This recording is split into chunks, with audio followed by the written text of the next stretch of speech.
โอเคสวัสดีทุกคนมื้อนี้เฮาสิมาสอนวิธีสมัครโบรกเกอร์ XM Trade Forex CFD เนาะบางคนงง CFD มันหยัง บ่ต้องงงดอก CFD มันหยัง CFD ก็คือ Forex Exchange นั่นเองเนาะข้อยก็บ่เก่งภาษาอังกฤษดอกเกือบมาจากเขาคือกัน ก็ประมาณนี้ละตัวย่อของ Forex Trading เองเนาะอันนี้จะเป็นโบรกเกอร์ XM นะทุกคนอันดับแรกที่เราต้องมีคืออีเมลนั่นเองนะทุกคนอันนี้คือค่อยได้สร้างอีเมลไปที่เรียบร้อยแล้วลองเบิ่งมันจะได้บ่นี่อันนี้อีเมลใครนี่โอเค next ไป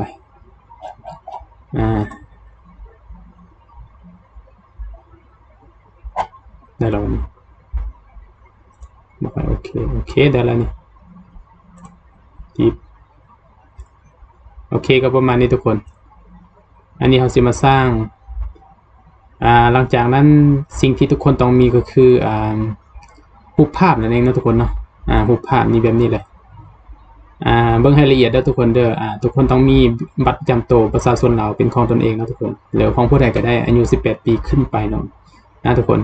และสิ่งที่สำคัญคือต้องมีธนาคารนำนะทุกคนธนาคารจะเป็นธนาคารยังก็ได้ที่บอกบ่แน่ใจตัวนี้แต่ว่าตัวนี้ก็ใส่ธนาคารการค้าต่างประเทศลาวนั่นเองนะทุกคนให้ตรงซื้อธนาคารให้ตรงกับบัตรประจำตัวนี่นะทุกคนเนาะก็ประมาณนี้ค่อยเบลอมันไว้ แล้วก็ทางหลังน้ำพร้อมนะทุกคนเนาะนี่ถ่ายให้ละเอียดเนาะให้เห็นสีขอบบางคนใส่บัตรประจำตัวสีขาวก็ได้ด้วยทุกคนเพราะตัวสีเขียวนั้นมันเป็นตัวเก่าเนาะให้ประมาณนี้ทุกคนให้เลือกโมเมนต์ให้มี2อันนี้นะทุกคนทั้งหน้าและทั้งหลังเนาะก็ประมาณนี้ให้หลักๆต้องมีอีเมลนำนะทุกคนนะมานี่เขาสิมาสมัครนะทุกคนแบบนี้โอเคเขาสิมาสมัครForex นั่นเองทุกคนนะมาที่หน้าบางคนเข้าไปปุ๊บแล้วก็กดที่ใต้ลิงก์สมัครนะทุกคนนะจากนั้นก็ใส่อีเมลนะทุกคนเลือกนี่ก่อนนี่ทุกคนเลือกเป็นคนลาวนะครับเป็นคนลาวเลยเลือกปุ๊บใส่อีเมลปั๊บเลยนี่ใส่รหัสผ่านแล้วก็ใส่รหัสพันธมิตรอันนี้บ่บังคับนะทุกคนก็แนะนำให้ใส่นะทุกคนอันนี้เป็นลิงก์เขาเองแหละเพราะว่าเขาเป็นพาร์ทเนอร์ของประเทศลาวนะทุกคนในโมเมนต์ของ XM ของประเทศลาวของ XM นะทุกคนนะตัวนี้หลังจากนั้นเขาสิมาไปลืมอีเมลเจอตัวนี้อีเมลครับก็มานี่ปุ๊บเดี๋ยวเริ่มใหม่ยังงงอยู่ว่ะ XM Global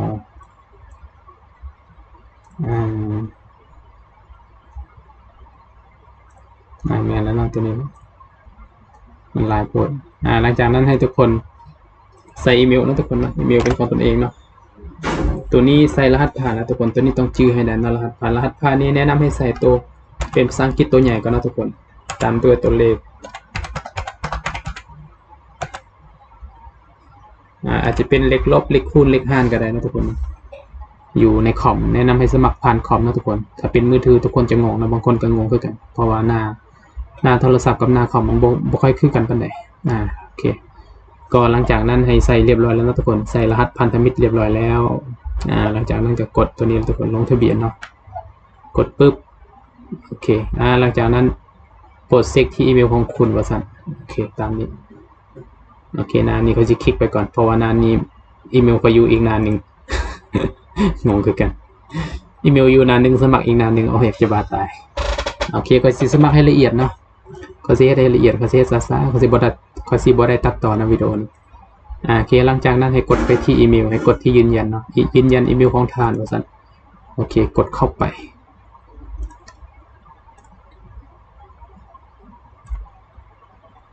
โอเคหลังจากนั้นเฮามันเข้ามาหน้านี้เลยหน้านี้ให้กดไปต่อนะทุกคนนะโอเคก็ประมาณนี้ทุกคนหลังจากนั้นมันก็สิบ่มีหยังนะทุกคนมาที่หน้าเว็บหน้าดัชบอร์ดของ XM นะทุกคนนะนี่คือโบรกเกอร์ที่เฮาหากสมัครเมื่อกี้นี่นะทุกคนเนาะอันนี้คือโบนัสที่ทุกคนจะได้รับนะทุกคนนะ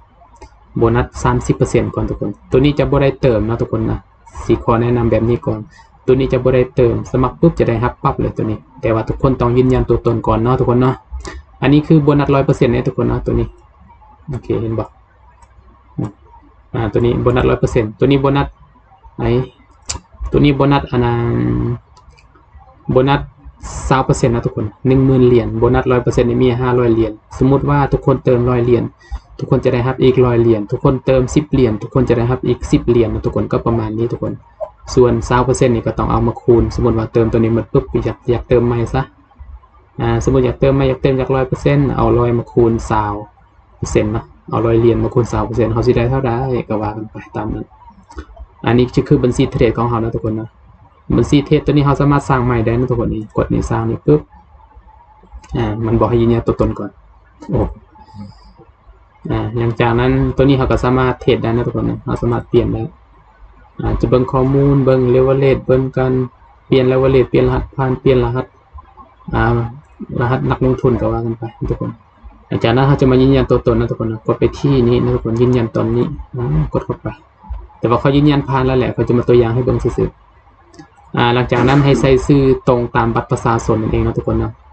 สมมติว่าเขาซื้อเท้ากอใส่กอกับอันนี้ก็ตัวอย่างอันนี้นะใส่เป็นภาษาลาวก็ได้นะทุกคนได้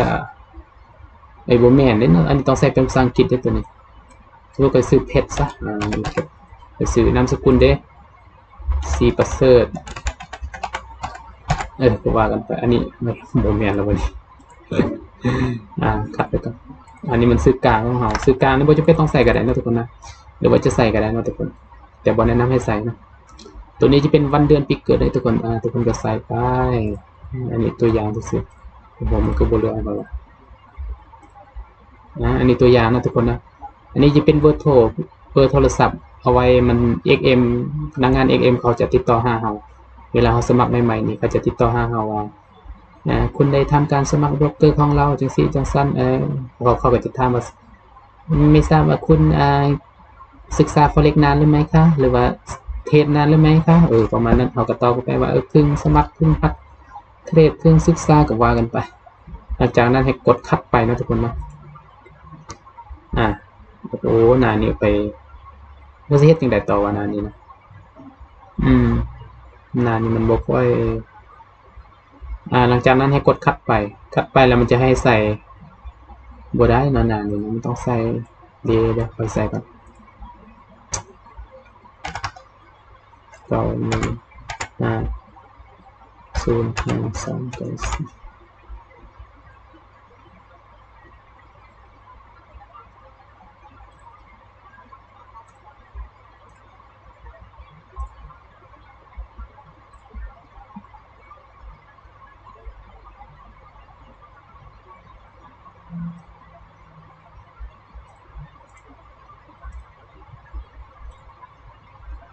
หลังจากนั้นให้ทุกคน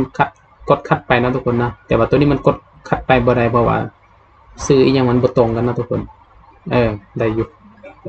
หลังจากนั้นให้ใส่ที่อยู่นะทุกคนนะใส่ที่อยู่อันนี้สำคัญนะทุกคนต้องเฮ็ดให้ได้เนาะลาวครับเป็นคนลาวก็อยู่ลาวตัวลาวอำเภอเด้อำเภอก็จะแม่นประมาณเมืองเฮาหั่นล่ะเมืองเฮาลาวซะไปใส่เวียงก็ใส่โลหะบางซะนะหลวงพระบางนี่ถนนเด้13จะใส่ปกติก็จะใส่เลข13นะเพราะว่าจะเป็นโลหะบางอุดมไซพงศาลีก็ใส่เลข13ภาคเหนือนะภาคใต้ก็ใส่เลข13ก็ได้ ก็ว่ากันอันนี้ไปรษณีย์นะทุกคนไปรษณีย์นี่แนะนำให้ไปเอาอยู่ Google นะทุกคนเขียนว่าไปรษณีย์ลาวสิมันจะขึ้นมาให้หลาย60ก็ว่ากันไปปกติจะมี5ตัวนะทุกคนให้เพิ่มเลขทางการเงินนะทุกคนหรือว่าจะทำขั้นตอนนั้นนี่ก็ได้ให้เพิ่มเลยเพิ่มมันจึงบ่ยุ่งยากขอถามว่าท่านเคยมีการศึกษา Forex หรือซื้อขายผลิตภัณฑ์เช่น Forex สัญญาณซื้อขายส่วนต่าง CFD นี่อย่างตาม15ครั้งต่อมาครั้งเนี่ย15ครั้งหรือไม่เขาจะตอบว่าใช่หรือไม่ใช่ก็ได้ก็ว่ากันไปตอบว่าใช่นี่แหละง่ายสุดกดเข้าไปแล้วกดเซฟให้กดเซฟปุ๊บหลังจากนั้นให้ยืนยันตัวตนนะทุกคนเนาะเมื่อกี้นี้เห็นบ่เมื่อกี้ที่ค่อยให้เบิ่งขั้นตอนแรกๆนะให้ยืนยันตัวตนให้ใส่ให้ใส่ตรงแล้วทุกคนเนาะใส่ตัวนี้เลยนี่ถ่ายแบบนี้เลยทุกคนให้ถ่ายเห็นสีขอบนะตัวนี้ค่อยถ่ายบวกให้งานบ่นี่ ไทยเห็นสีขอบให้แจ้งๆทุกคนห้ามสีตกนะทุกคนเนาะหลังจากนั้นเราจะเอามาใส่เนาะนี่ละเอียดสุดได้นี่คนบ่ได้ตัดต่อวิดีโอนี่เนาะแล้วอันนี้หมดทางล่างเอกสารนะทุกคนหรือว่าทุกคนจะใส่พาสปอร์ตก็ได้เนาะพาสปอร์ตแห้งง่ายทุกคนพาสปอร์ตนี่ใส่ทั้งหน้ากับทั้งหน้าเลยก็ได้ แต่บัตรประชาชนนี่ใส่ทั้งหน้าและทั้งหลังบางคนก็ใส่บัตรประชาชนหรือใส่ในอ่านเบื้องตามนี่ก็ได้ใส่ไปขับขี่บอกไปเสียค่าน้ำค่าไฟค่ามะยุมะยะค่าอินเทอร์เน็ตก็ได้ประมาณ3เดือนขึ้นไปตัวบอกบนนี้จ้ะ3เดือนลงมาเนาะอันนี้ใส่บัตรประจำตนเนาะทุกคนนะตัวนี้บูมอันนี้เป็นตัวอย่างจะได้เสียแล้วนะบัตรประจำตัวลิปท็อปอันนี้ก็ตัวอย่างเลยนะอันนี้ประมาณนี้เลย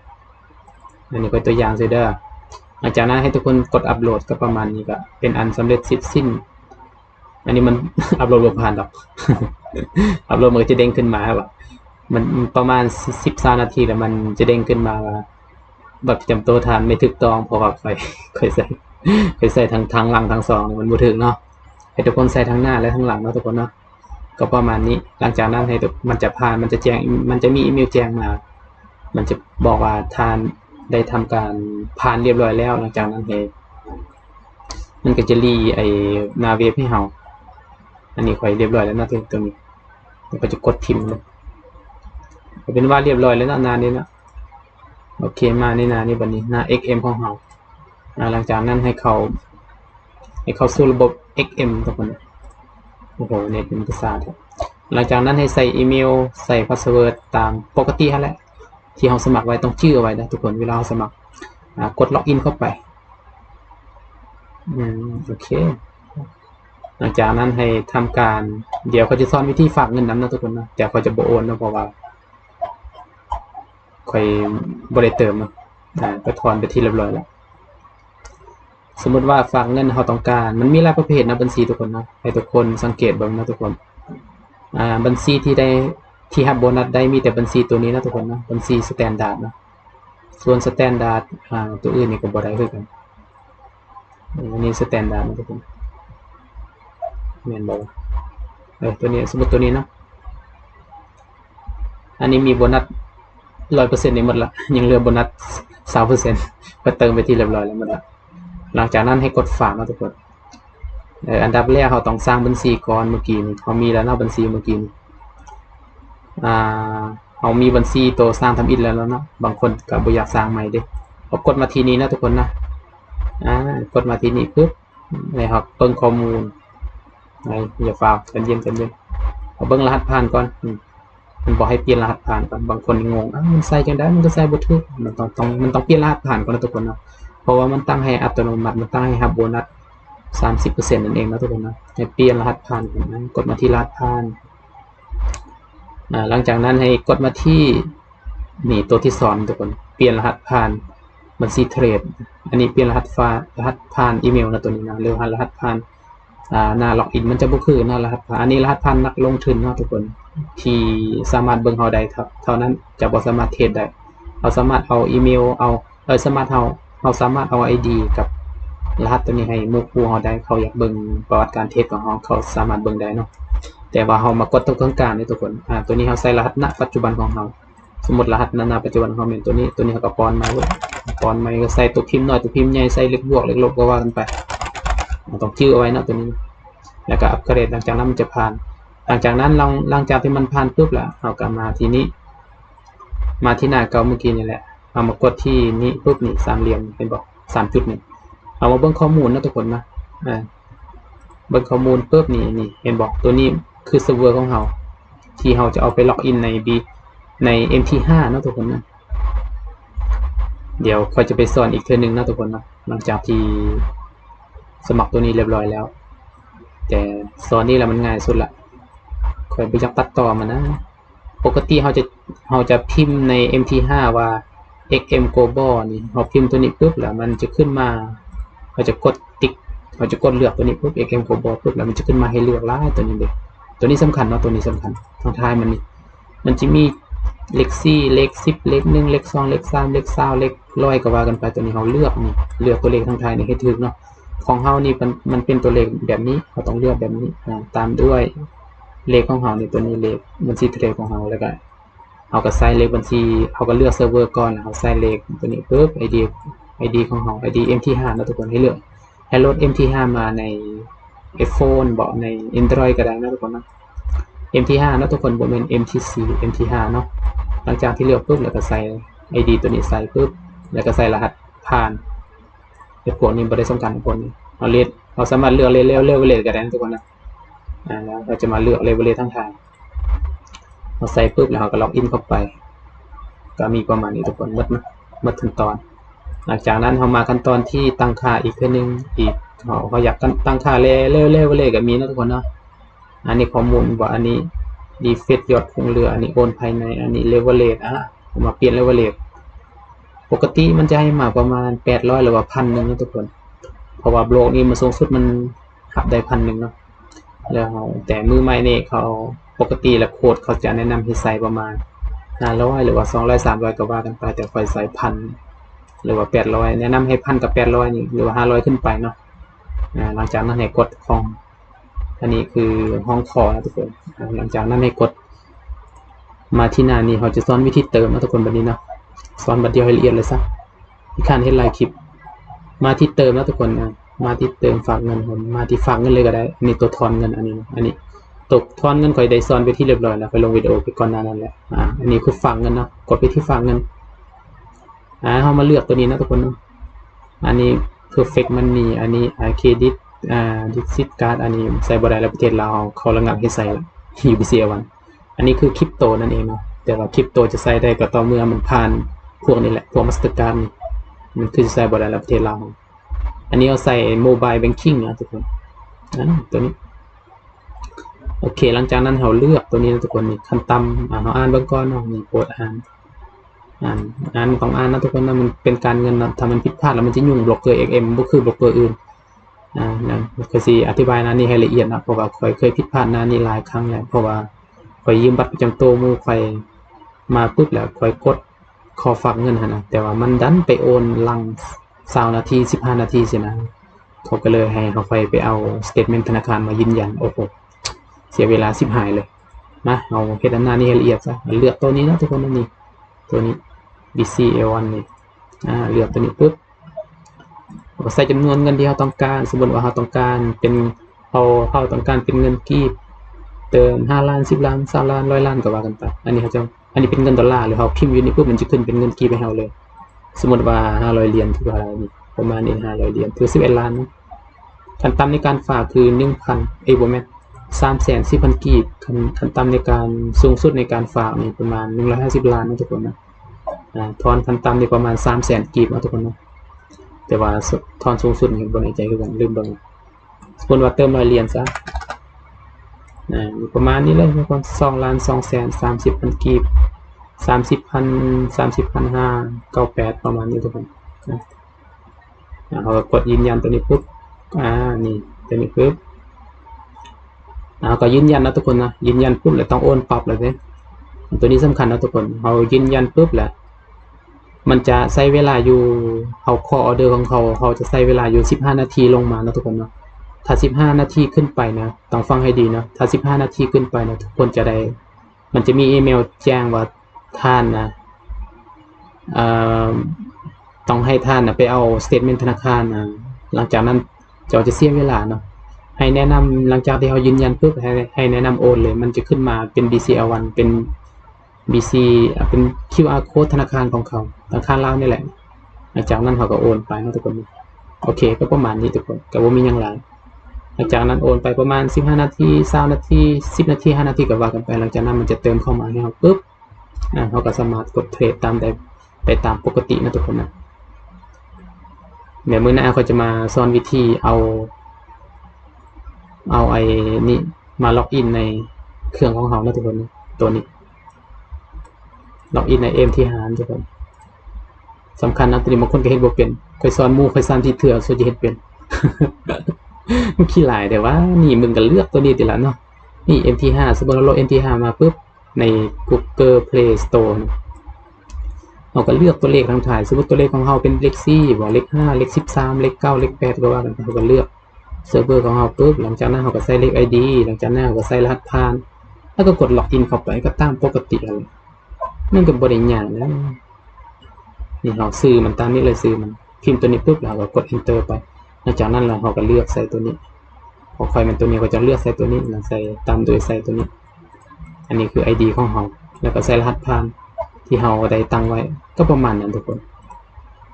โอเคแล้วมีอีกหน้านึงนะทุกคนนะถ้าทุกคนต้องการสมัครบัญชีใหม่ก็ตามนี้เลยทุกคนนะนี่เปิดบัญชีเทรดนะบ่แม่นบัญชีสมัครใหม่ดอกครับเปิดตัวนี้ปุ๊บเราจะสอนวิธีนะตัวนี้เป็น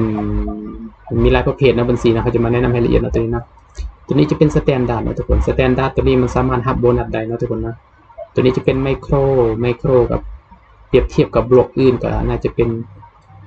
บัญชีอย่างว่าบัญชีเส้นบอกน่าจะประมาณนั้นบัญชีเส้นคือสมมติว่าเขาเติม100เส้นเขาจะได้เขาเติม100เหรียญเขาจะได้ 1,000 เส้นเลยโอ้หลายนะมันเป็นบัญชีที่สเปซต่ำแล้วก็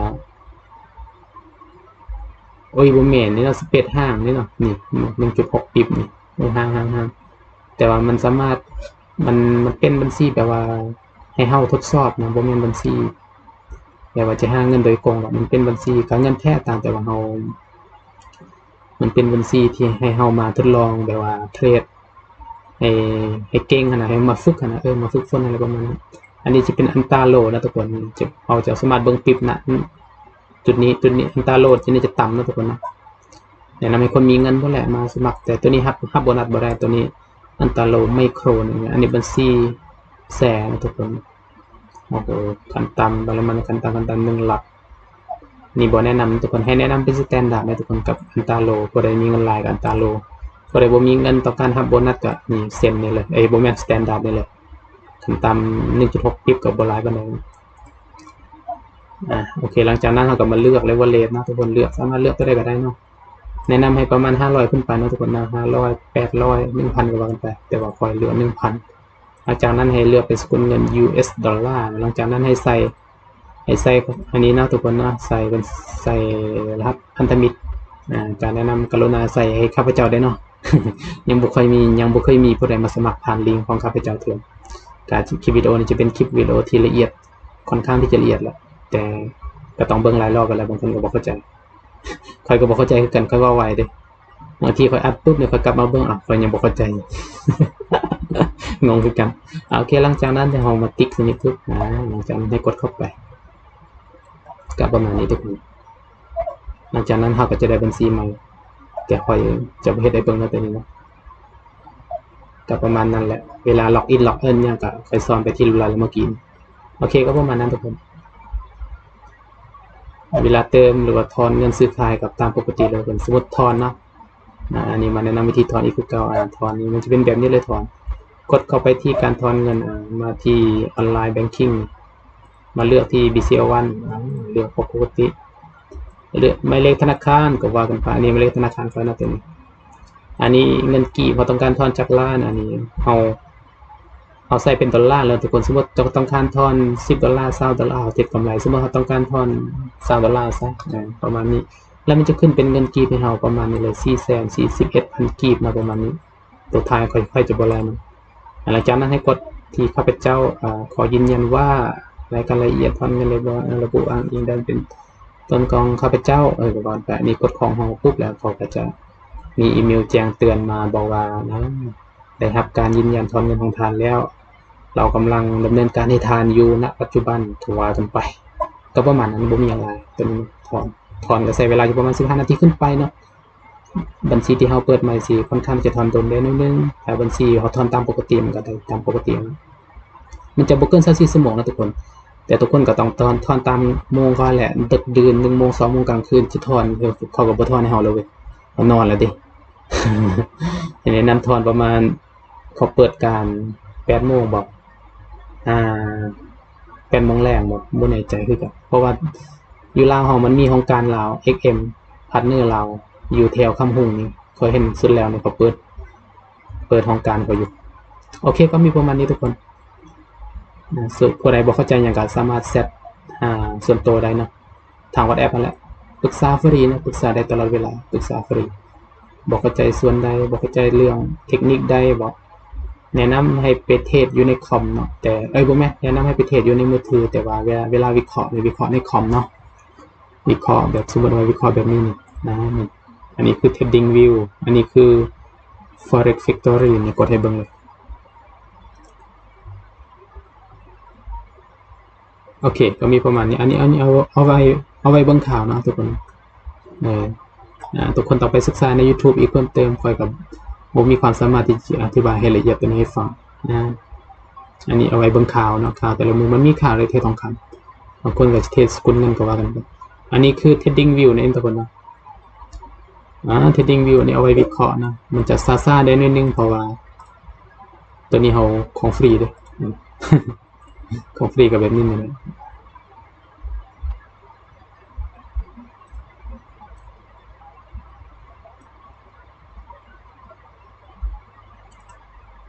อันนี้คือ Bitcoin ปกติ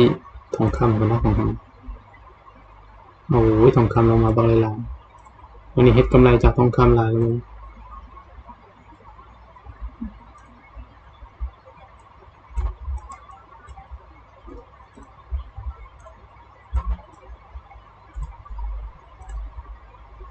วันนี้ TP อยู่นี่ลายเถื่ออยู่นี่ TP อยู่นี่แล้วก็ TP อยู่นี่